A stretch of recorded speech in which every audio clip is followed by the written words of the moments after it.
What are the early signs of kinetic tremor? Have you ever wondered what the early signs of kinetic tremor are, especially in the context of Parkinson's disease? Kinetic tremor is a specific type of tremor that occurs during voluntary movements.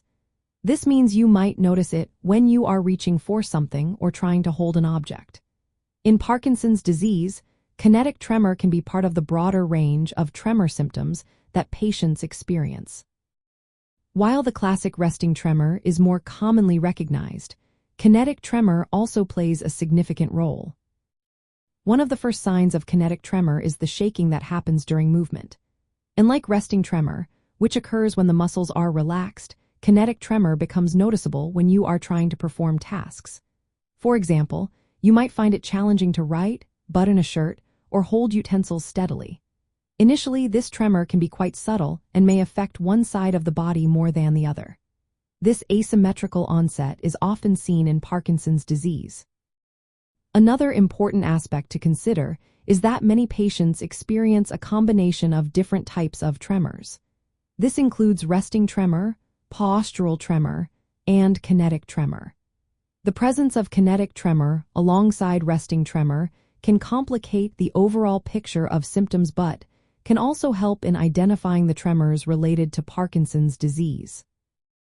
As kinetic tremor progresses, it can impact fine motor skills significantly. You might notice that your handwriting becomes smaller and more cramped, a condition known as micrographia.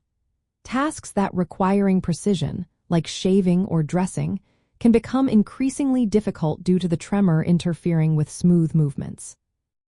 It is also common for tremor symptoms to begin asymmetrically, affecting one side of the body first.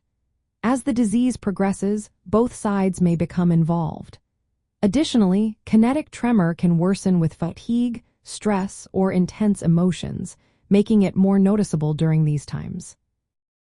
Differentiating kinetic tremor from resting tremor is crucial. Resting tremor is often the first tremor noticed in Parkinson's disease and is characterized by rhythmic shaking when the limb is at rest. Kinetic tremor, on the other hand, may not be as prominent initially but becomes evident during active movement. In summary, early signs of kinetic tremor in Parkinson's disease include subtle shaking during voluntary movements, difficulty with fine motor tasks, and an asymmetrical onset affecting one side of the body. This tremor often coexists with resting and postural tremors and can worsen with fatigue or stress. Recognizing these signs early can aid in comprehensive symptom assessment and management. If you notice these symptoms, it is essential to consult a healthcare professional for an accurate diagnosis and appropriate management. Treatments, including medication and therapy, can help manage tremor symptoms and improve your quality of life.